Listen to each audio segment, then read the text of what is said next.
Un cariñoso abrazo para todos los que están participando de esta liturgia comunitaria online.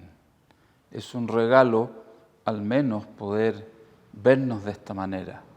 Ojalá que pronto nos podamos juntar y vernos.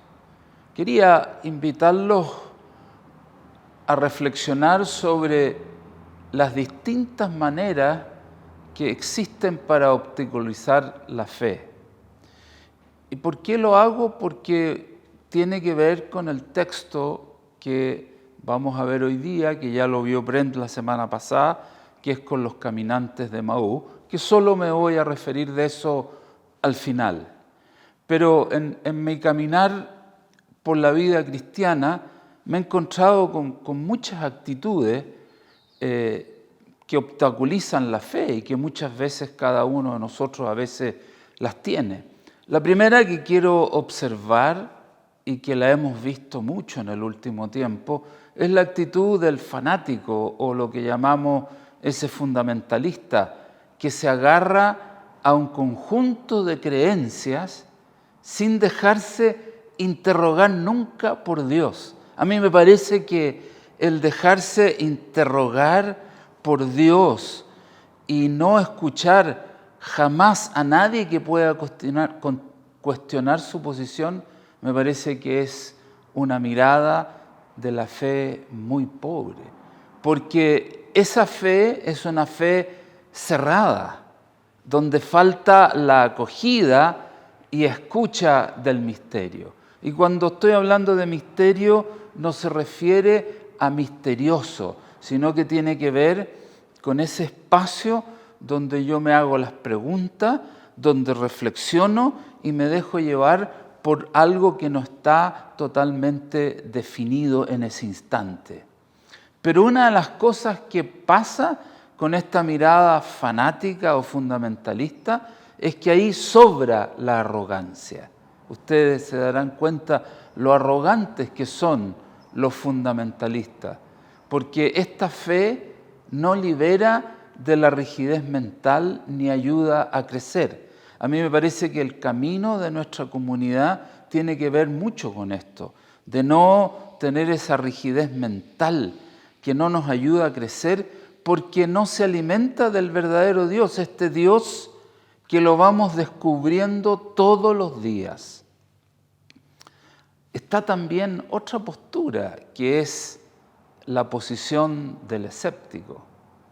Ese escéptico que no busca ni se interroga, pues ya no espera nada de Dios. Yo creo que eso le está pasando a mucha gente hoy día, en un sentido por la situación de la propia iglesia, y que se ha desilusionado totalmente y que ya no espera nada de Dios, ni de la vida, ni de sí mismo, sino que más bien es una persona que existe por la vida en ese sentido. Y la suya es una fe bastante triste, muy apagada. Falta en ella el dinamismo de la confianza. Nada vale la pena. Todo se reduce a seguir viviendo, es decir, solo a existir y a deambular por la vida. Está además la postura del indiferente, como yo les dije al principio, a nosotros nos pueden pasar muchas de estas durante el transcurso de la vida. El indiferente que ya no se interesa ni por el sentido de la vida, ni por el misterio de la muerte. Su vida es un pragmatismo feroz. Solo le interesa lo que puede proporcionarle seguridad, dinero o bienestar. Dios le dice cada vez menos. En realidad, ¿para qué puede servir creer en Dios? Esta es la pregunta que se hace. Está también otra modalidad, que es el que se siente propietario de la fe. Es divertido esto, usted va a decir, propietario de la fe. Claro, como si ésta se considera un capital recibido por el bautismo y que está ahí. Esta fe no es fuente de vida, sino herencia o costumbre, recibida de otros. Me pasó una experiencia hace años atrás, estaba en el matrimonio de una sobrina y habían unas personas atrás. Este matrimonio era el día sábado y muchos comentaron: oye, es día sábado, es misa de precepto, por lo tanto nos sirve para mañana. Sin juzgar, pero sí haciendo una nota de un poco lo que pasa, que tiene que ver con esto: me sirve para mañana. O sea, es el cumplimiento de una norma. Y de esta fe uno podría desprenderse de ella sin apenas echarla de menos. Está además la fe infantil de quienes no creen en Dios, sino en aquellos que hablan de Él. Nunca han tenido la experiencia de dialogar sinceramente con Dios. ¿Te ha pasado esto de este diálogo con Dios, donde te abandonas en Él, le haces las preguntas, planteas tus dudas, buscas su rostro y te abandonas en el ministerio?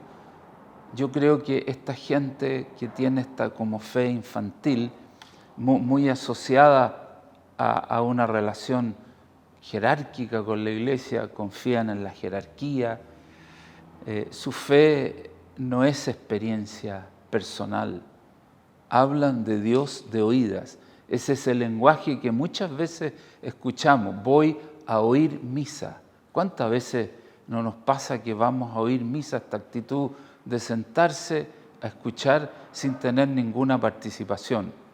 En todas estas actitudes, y no pretendo enjuiciar a nadie, porque uno mismo a veces puede pasar por estas actitudes, falta lo más esencial de la fe cristiana: el encuentro personal con ese Cristo humano, ese Cristo trascendente.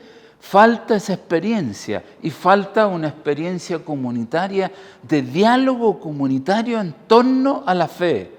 La experiencia de caminar por la vida acompañados con alguien vivo, con quien podemos contar y a quien nos podemos confiar a veces en distintas situaciones de la vida. Solo Él nos puede hacer vivir, amar y esperar, a pesar de nuestros errores y fracasos. Según el relato evangélico que hemos leído hoy día, los discípulos de Emaús contaban lo que le había acontecido en el camino. Es decir, los discípulos de Emaús pasaron por muchas de estas experiencias nombradas anteriormente. Ellos caminaban tristes y desamparados, pero algo nuevo se despertó en ellos al encontrarse con un Cristo cercano y lleno de vida. Por eso que la invitación de esta mañana es a encontrarnos con este Cristo cercano y lleno de vida, como fue la experiencia de los discípulos de Emaús.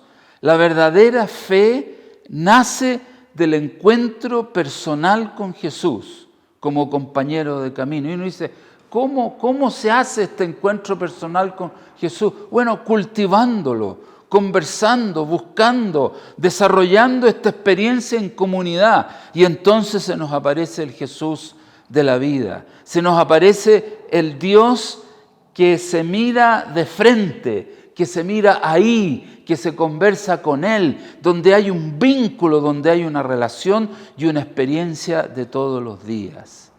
Una iglesia que yo digo que se construye desde abajo y no desde arriba.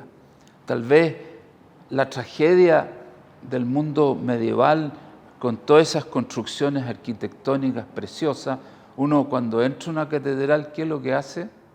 Mira para arriba, mira esas cúpulas grandiosas. Entonces ahí se generó ese Dios que uno lo mira para arriba, ese Dios lejano, que lo tengo que mirar hacia arriba, lejos. A mí me parece que la iglesia se construye desde abajo.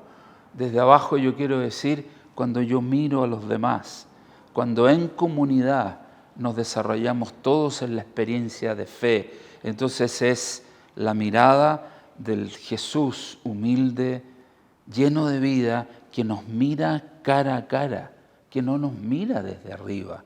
El Dios que está entre nosotros, el Dios del compañerismo real. Por eso que le puse como título a esta reflexión Camino y Misterio, porque mientras vamos caminando se nos aparecen dudas, hacemos preguntas, preguntamos por esto, a veces no entendemos y entonces ahí el misterio se empieza a desarrollar, a encontrar y se nos aparece Jesús como una luz luminosa que alumbra nuestro caminar. Entonces, al caminar, vamos adentrándonos en el misterio y vamos conociendo a Dios. En la Escritura hay un texto que dice, ¿cómo será la eternidad? Y la eternidad tiene que ver con conocer a Dios. Es decir, es meternos en el ministerio, en el misterio y conocer a Dios todos los días. Que Dios nos acompañe en este caminar y por sobre todas las cosas, que nos libremos de esta manera, con todos estos tópicos que yo he hablado, que nos libremos de esa manera de ver a Dios, porque así se hace insoportable la vida, la pseudo vida cristiana. La vida cristiana es dinámica, es llena de fuerza, es llena de esperanza, es descubrir constantemente al Jesús de la vida. Que Dios nos dé la fuerza y la valentía para encontrarnos con el Dios de la vida y descubrir en Él la belleza de la vida.